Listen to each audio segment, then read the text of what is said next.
जय गुरु जी, संगत जी, सारे गुरु परिवार को, गुरु जी की प्यारी संगत जी को जय गुरु जी। संगत जी, आज मैं आप सबको अंकित अंकल जी का एक बहुत ही ब्लेसफुल सत्संग सुनाने वाला हूँ। यह सत्संग गुरु जी की दिव्य कृपा से मैं आप सबके साथ शेयर करने जा रहा हूँ। सत्संग की स्टार्टिंग गुरु जी के दिव्य मंत्र जाप से करते हैं। ओम नमः शिवाय, शिवजी सदा सहाय। ओम नमः शिवाय, गुरु जी सदा सहाय। संगत जी, अंकल जी कहते हैं, 3 साल पहले मैं सोच भी नहीं सकता था कि कोई ऐसा व्यक्ति जिससे मैं न कभी मिला था न कभी देखा था, आकर मेरी किस्मत बदल देगा। तब तक मैं एक महत्वाकांक्षी लेकिन अंतर्मुखी बालक था, जो सोचता था कि अगर सामने वाला कुछ कर सकता है तो मैं भी कर सकता हूँ। लेकिन मैंने जो भी प्रयास किए उसमें मैं असफल रहा। मैं शारीरिक, आर्थिक, तकनीकी, बौद्धिक या संसाधनों के लिहाज से अपनी चुनौतियों का सामना करने की स्थिति में कभी नहीं था। मैं घरेलू विश्वविद्यालयों की प्रवेश परीक्षाएं तो दूर, उन विदेशी विश्वविद्यालयों की भी परीक्षाएं पास नहीं कर पाया जिन पर मैंने अपनी नज़रें गड़ा रखी थी। फिर भी मैंने एक्चुरियल साइंस में जाने का फ़ैसला किया, जिसमें कुछ सबसे कठिन परीक्षाएं होती हैं। मैंने ट्यूशन लेने के बाद परीक्षा के अंतर्राष्ट्रीय संस्करणों सहित 6 प्रयास दिए, लेकिन सभी में पास नहीं हो सका। जब मुझे एक चचेरे भाई के जरिए बड़े मंदिर के बारे में पता चला तो मैं पूरी तरह से टूट गया। एक सोमवार की सुबह कई ऑनलाइन सत्संग पढ़ने के बाद, जैसा कि आप अभी पढ़ रहे हैं, मैं कुछ व्याख्यान छोड़कर बिना किसी को बताए बड़े मंदिर चला गया। मंदिर में मैंने इस प्रकार प्रार्थना की, अगर आप वहाँ हैं तो कृपया कुछ करें। पहली बार दर्शन के बाद मुझे बहुत सकारात्मक महसूस हुआ और मैंने दोबारा आने का निश्चय किया। अगली बार मैंने बड़े मंदिर तक पैदल जाने का निश्चय किया, जो 13 किलोमीटर दूर था, क्योंकि ऑटो रिक्शा का किराया लगभग 500 था, जो एक कॉलेज जाने वाले छात्र के लिए मायने रखता है। हालांकि मेरा परिवार संपन्न है।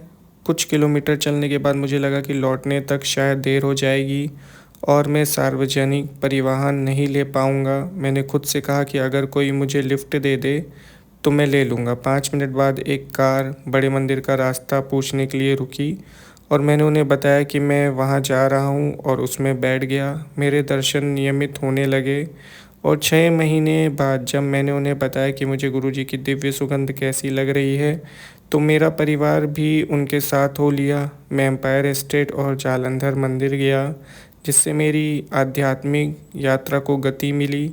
इस पवित्र स्थान पर सिमरन के दौरान गिरे हर आंसू के साथ मुझे कई सकारात्मक बदलाव महसूस हुए।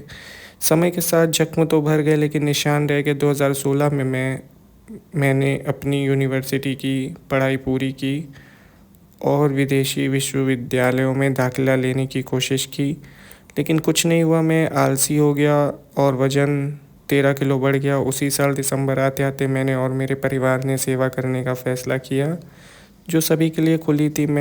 हमें मंदिर के बाहर सफाई सेवा मिली और हमें खुशी हुई कि हमें अंदर भी सेवा करने की अनुमति मिली। अगले 6 महीने में सेवा में डूब गया और यह मेरे जीवन का सबसे यादगार समय बन गया। नया लंगर हाल बन रहा था और आवंटित जगह पर चारों तरफ मलबा पड़ा था। मैं रोज़ाना पश्चिमी दिल्ली से बड़े मंदिर जाता था और सुबह से शाम तक हर तरह की सेवा करता था। मैंने पूरा दिन दरबार और समाधि के भीतर बिताया। गुरुजी के निजी कमरे और तहखाने में मैंने नए लंगर हॉल और नए जोड़ा घर के निर्माण को शुरू से अंत तक लगभग पूरा होते देखा। यह मेरी अब तक की सबसे कठिन सेवा थी। गुरुजी ने मुझे अपने स्वरूपों, कैलेंडरों, दिव्य प्रकाश और कार स्टिकर के रूप में अपनी उपस्थिति का आशीर्वाद दिया। बेशक मेरा अतिरिक्त वजन भी कम हो गया। बड़े मंदिर मेरे लिए एक दूसरा घर बन गया और मेरे मंदिर जाने पर किसी ने आपत्ति नहीं की, यहाँ तक कि उन चिड़चिड़े रिश्तेदारों ने भी नहीं, जिन्हें लगता था कि मैं अनावश्यक रूप से आध्यात्मिक हो रहा हूँ। मैं 9 महीने से बेकार बैठा था, जब मुझे मंदिर से मुश्किल से 15 किलोमीटर दूर वित्त मंत्रालय द्वारा संचालित एक संस्थान में दाखिला मिला। यह एक सुंदर परिसर था जिसमें हरे भरे खेत थे, जहाँ बारिश में मोर नाचते थे। मुझे सुगंधों, तितलियों और अपने कमरे में उनकी उपस्थिति के रूप में गुरुजी के बार बार दर्शन होते थे। मैं कभी कभी, खासकर किसी भी परीक्षा से पहले, छात्रावास से मंदिर तक गाड़ी चलाकर जाता था। गुरुजी में मेरी आस्था सर्वोपरि थी, इसलिए मुझे तैयारी में चूकने का डर नहीं था। फिर मुझे शेयर बाजार से जुड़ी एक नौकरी मिल गई। कार्यस्थल घर से कुछ मेट्रो स्टेशन की दूरी पर था। दोपहर 3:30 बजे बंद होता था और सप्ताहांत में छुट्टी होती थी। शेयर बाजार एक निष्क्रिय जुनून था, इसलिए मैं खुश था। मुझे क्या पता था कि आगे क्या होने वाला है। जैसे जैसे दिन और महीने बीतते गए, ब्रोकरेज में हालात इतने बिगड़ गए कि 13 लोगों में से सिर्फ मैं और मेरा एक दोस्त ही बचे। बाकियों को नौकरी से निकाल दिया गया। नौकरी नीसर थी और उसमें किसी भी तरह की मानवीय संस्कृति का अभाव था। यह एक बहुत बड़ा बोझ बन गया और मेरी सारा उत्साह खत्म हो गया। शारीरिक रूप से मुझे सीने में तेज चुभन वाला दर्द होने लगा। मैंने इसे गंभीरता से नहीं लिया, क्योंकि मुझे संगत से संदेश मिलने लगे थे कि गुरुजी मेरे कष्टों के बारे में सब जानते हैं और वे हालात बदल रहे हैं।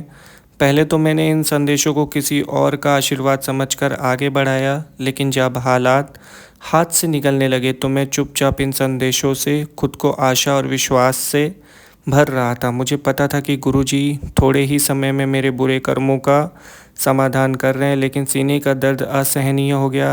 रातें चादर से कसकर लिपटी हुई बीतती और मैं रोते हुए सो जाता। मेरा एकमात्र सहारा गुरुजी ही थे, जिन्होंने कई बार मुझे मंदिर आने को कहा जब मैं दर्द से काँप रहा था, और वह इस दौरान मेरे साथ थे, मेरी कल्पना से भी ज़्यादा करीब। मैंने अपना अनुबंध पूरा होने से 4 महीने पहले नौकरी से इस्तीफ़ा दे दिया और छुट्टियां मनाने दुबई चला गया। थोड़ी राहत मिली, और यह भी कि तब तक गुरुजी मुझे और भी गंभीर संकटों से बचा चुके थे। दुबई में एक ठग ने हमसे 200 दिरहम ठग लिए। मैंने गुरुजी से शिकायत की। वह वादा करते हैं कि वह हमारी रक्षा कर रहे हैं। यह कैसे हुआ? अगले ही दिन पुलिस अधिकारियों की मदद से हमें हमारे पैसे वापस मिल गए। मुझे समझाया गया कि उस ठग के साथ कुछ कर्मों का प्रायश्चित करना ज़रूरी था। हालांकि गुरुजी की गोद में भविष्य सुरक्षित लग रहा था, लेकिन नौकरी ढूंढने के लिए इससे बुरा समय और क्या हो सकता था, क्योंकि हम कोरोना वायरस के चलते दिल्ली वापस आ गए थे। फरवरी 2020 का महीना था और देश में जल्द ही लॉकडाउन लग गया। मैं फंस गया था और मेरे पास सहारा देने के लिए कुछ भी नहीं था। मैं कमज़ोर हो गया था और रोज़ लगभग 12 घंटे सोता था। जब लॉकडाउन हटा तो मैं रोज़ लगभग 3 घंटे सुबह और शाम टहलने जाता था। संगीत और शब्द ही मेरे एकमात्र साथी थे। मेरे पास जाने के लिए कोई जगह नहीं थी और करने के लिए कुछ भी नहीं था। परिवार और रिश्तेदार मुझे लगातार ताने मारते रहते थे और मुझे अपनी राह में आने वाली हर चीज़ को टालना पड़ता था। मैंने किसी को नहीं बताया कि गुरुजी ने मेरे शरीर में अपना अस्तित्व प्रकट किया है और वे मेरा भाग्य बदल रहे हैं। इस समय हमने घर पर ही गुरुजी का दरबार लगाने का फैसला किया। इससे मुझे महामारी के 9 महीने गुजरने के बाद मदद मिली। गुरुजी ने मेरी 89 वर्षीय दादी को IUT संक्रमण से भी ठीक किया। उन्होंने हमारी एक संपत्ति को भी मुक्त कराया, जो एक अधूरे निर्माण परियोजना के कारण अटकी हुई थी, लेकिन पारिवारिक व्यवसाय में नुकसान जारी रहा। यह बात यहाँ ख़त्म नहीं हुई। सीने में दर्द एक कार्डियोपल्मोनरी बीमारी निकली, जिसके साथ सिस्टिक फाइब्रोसिस और कार्डिक ऑब्स्ट्रक्टिव प्ल्मोनरी डिजीज़ जैसी कई रगड़ताएँ भी थी। मुझे फेफड़े और हृदय की बीमारी थी, जिसका असर मेरे बाकी अंगों पर भी पड़ा, लेकिन गुरुजी की कृपा ने कमाल कर दिया। उन्होंने बिना किसी औजार, बिना किसी चीर-फाड़ और बिना किसी दिखावे के मेरा ऑपरेशन किया। उन्होंने बस एक ही चीज़ मांगी, उनके प्रति गहरी श्रद्धा और प्रेम, जो पहाड़ों को भी हिला सकता है। अप्रैल 2021 तक मैं समझ गया था कि मैं कम से कम 1 साल तक काम के लिए घर से बाहर नहीं जाऊंगा। मुझे अपनी पहचान के संकट के लिए एक मनोचिकित्सक से परामर्श लेना पड़ा, यानी यह मानने के लिए कि गुरुजी मेरे भीतर निवास करते हैं, कि वे उन कर्मों के बीजों को देखते हैं जो फल देने वाले हैं। मैंने इस हस्तक्षेप को अच्छी तरह से नहीं लिया। मैं सचमुच गुरुजी से नाराज़ हो गया और उन्होंने मेरे दुर्व्यवहार पर ध्यान दिया। मेरा मानना है कि गुरुजी ने मेरे कर्मों की बंधन शक्ति को समाप्त कर दिया है। ऐसा होने के लिए कर्म के प्रति आस्तिक त्यागनी होगी और एक आंतरिक यात्रा करनी होगी, जिसमें हमारी इंद्रियों की शक्ति उलट जाती है। गुरु जी ने मुझे कुछ प्राचीन ग्रंथों के माध्यम से इस आंतरिक यात्रा के बारे में बताया, जिनमें आध्यात्मिक नियमों का वर्णन है, जिनका पालन करना हमसे अपेक्षित है। गुरु जी सर्वशक्तिमान और सर्वव्यापी हैं, वे हमारे भीतर हैं। आपका लक्ष्य उन्हें अपने भीतर जीना है, जहां आप और वे एक अद्भुत संगति बनाते हैं। वे आपके सभी कार्यों को पूरा करते हैं और आप उन्हें अपने प्रेम और श्रद्धा से जीत लेते हैं। आप जो कुछ भी करते हैं वह एक संयुक्त साझेदारी है जो अच्छाई और धार्मिकता से उत्प्रोत है। ऐसे हैं हमारे सद्गुरु निराकार पूर्ण सत्ता। सभी भक्तों के लिए गुरु जी के दिव्य वचन। जब जिंदगी भी मेरे नाम कर दी है तो जीना भी मेरे लिए शुरू कर दे। मेरी रजा विच रहना सीख ले। चूँकि तुमने अपना जीवन मुझे सौंप दिया है, इसलिए मेरे लिए और मेरी इच्छा के अनुसार जियो। परीक्षा भी मेरी दित्ती है, उन्हां मौका भी मैं ही हूँ। जो पास हो गया वो गुरुमुख हो जाना है। मैं ही हूँ जो शिष्यों की परीक्षा लेता हूँ और मैं ही उन्हें पास कर आता हूँ। जो सफल हो जाते हैं वे गुरुमुख बन जाते हैं। कमले वादे भागा वाला होंदा है, वो जीव जिसका नाम दी कमाई दा मौका मिला है। गुरु दी निगाह उन पर हर पल रहंदी है। उन्हां दे सब काम आपे बन जांदे ने। शुक्र करी गुरु दी मेहर, उड़नू हर मुसीबतां तो बचकर ले जांदी है। जिन लोगों को भगवान का नाम लेने का मौका मिलता है और उन्हें अद्वितीय शक्ति प्रदान की गई है, गुरु की नज़र उन पर हमेशा बनी रहती है। उनके सारे काम अपने आप हो जाते हैं। गुरु की कृपा उन्हें हर कठिनाई से पार ले जाती है। समय औखा होंदा है, इंसान नहीं कदे किसी दा दिल ना दुखाई। कदे किसी कोलो दुखा ना करी, किसी कोलो मन मेला ना कार्य कर। सबदे नाल बराबर प्यार वांदा कर, किसी दे भी नाल साजिश ना रख्या कर। समय कठिन है, कभी किसी का दिल मत दुखाना, कभी किसी को धोखा मत दो। सबको समान रूप से प्यार करो। अपने हृदय को दोष से मुक्त और शत्रुओं से शुद्ध रखे। मन चंगा ते सब चंगा, बस कड़ी किसी दा बुरा ना सोच। किसी दा भला कर दे हुए जांदा सोचा ना कर। जब दिल शुद्ध होता है तो सब कुछ ठीक होता है। कभी किसी के बारे में बुरा ना सोचें और किसी का भला करते समय ज़्यादा ना सोचें। सतगुरु तेरे नाल गलत नहीं करेगा। मैं तेनू ओ काम ही करन नू कहांगा जिस नाल तू आगे बढ़ सकें। सदगुरु कभी भी आपके साथ कुछ गलत नहीं करेंगे। वह आपको केवल वही काम देंगे जो आपको आगे ले जाएगा। एक महापुरुष तुहानू हमेशा सही राह दिखाता हैगा। वो ਤੁਹਾਡਾ अगला पिछला जानता होगा, तभी तुम्हें अमेरिका तक लेकर जाता है। जो ਤੁਹਾਡੇ लिए सही होगा वह नहीं जिस रास्ते पर तुसी चलना चाहिए हो। एक महापुरुष हमेशा आपको सच्चा रास्ता दिखाता है। वह आपके अतीत और भविष्य को जानता है और इसलिए वह आपको उस रास्ते पर ले जाता है जो आपके लिए अच्छा है, उस दिशा में नहीं जिस दिशा में आप जाना चाहते हैं। पासा पलट दिया देर नहीं लगती, तेरी जिंदगी ही में पलट देती है। तेरे हत्थां दियां लकीरां ही बदल दित्तियां। जिस दिन दा तैनू इंतजार सी ओ दिन आ गया है पुੱਤਰ। तेरी हर अरदास कबूल कीती। मैं हूँ तेरे अगे, तेरी आने वाली जिंदगी के पन्ने एक एक करके खोल रहा हाँ। इतने भाग्य अनुकूल होने में देर नहीं लगती। मैंने तुम्हारे जीवन के स्वरूप को बदल दिया है, अपना भाग्य बदल दिया बेहतर के लिए। जिस दिन का आपने इंतज़ार किया था वह दिन आ गया है। मैंने आपकी सभी प्रार्थनाएं स्वीकार कर ली हैं। अब मैं तुम्हारी ज़िंदगी के पन्ने एक एक करके खोल रहा हूँ। जिस चीज़ दी तैनू हुण ज़रूरी है, वो चीज़ तैनू देन दा वक्त आ गया है। इस चीज़ नाल तेरे आगे दी जिंदगी दे रास्ते भी खुल जाएंगे। जे मैं तैनू देन दी ताकत रखदा हाँ पुੱਤਰ, तान मैं जानन दी ਵੀ ਤਾਕਤ ਰੱਖਦਾ ਹਾਂ ਕਿ ਤੈਨੂੰ ਕੀ ਚਾਹੀਦਾ ਹੈ। ਤੂੰ ਕਿਸ ਸੋਚ ਵਿੱਚ ਹੈ। ਤੇਰੇ ਸਤਿਗੁਰੂ ਨੂੰ ਨਹੀਂ ਪਤਾ ਕਿ ਤੇਰੇ ਅੰਦਰ ਕੀ ਚੱਲ ਰਹੀ ਹੈ। ਤੇਰੀ ਪਲ ਪਲ ਦੀ ਖਬਰ ਮੈਨੂੰ ਹੈ। ਤੇਰੀ ਬਹੁਤ ਦੇਰ ਤੋਂ ਇੱਕ ਇੱਛਾ ਸੀ, ਉਸਨੂੰ मैं पूरी ਕਰਨ लगा हाँ। अब समय आ गया है कि आपको वह दिया जाए जो आपको चाहिए, या आपके लिए जीवन के द्वार खोल देगा। जैसे मेरे पास अनुदान देने की शक्ति है, वैसे ही मेरे पास यह जानने की भी शक्ति कि आप क्या चाहते हैं। क्या आपको लगता है कि आपके सद्गुरु को नहीं पता कि आप क्या चाहते हैं? मैं जानता हूँ कि तुम्हारे अंदर क्या चल रहा है। मैं समय के हर पल से वाकिफ़ हूँ। मैं तुम्हारी चिराभिलाषा पूरी करूँगा। मैं हर पल तेरे परिवार की रक्षा कर रहा हूँ। मैं हर समय आपके और आपके परिवार की रक्षा कर रहा हूँ। अपने सद्गुरु ਨੂੰ बस दिल ਨਾਲ याद करना ही काफ़ी है। अगर तुम मुझे प्यार से याद करो तो काफ़ी है। सत्संग दे सत्संग सुना कर जे कोई जवाब चाहिदा है ते शब्द सुन, जवाब ज़रूर मिलेगा। जितनी हो सके उतनी सेवा कर। सेवा तो बढ़कर कोई नहीं पूछ सकती। सब तो बड़ी सेवा माँ पियो की होनी है। कार्य कर सारे सुख मिल जाने ने। सत्संग सुने यदि आप उत्तर चाहते हैं तो शब्द सुने। यदि आप कर सकते हैं तो संगत की सेवा करें। निस्वार्थ सेवा से बड़ा कोई खजाना नहीं है।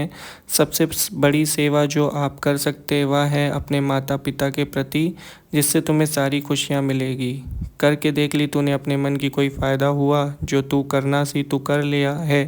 हुन देखी मैं की करना है। तेरे ਲਈ मैं बहुत बढ़िया सोचा है। तू देख सब किदन होवेगा। तू अपने सतगुरु दी करनी देख। तू सोची ਜਾਂਦਾ है ते मैं तेरा काम कर भी दिता है।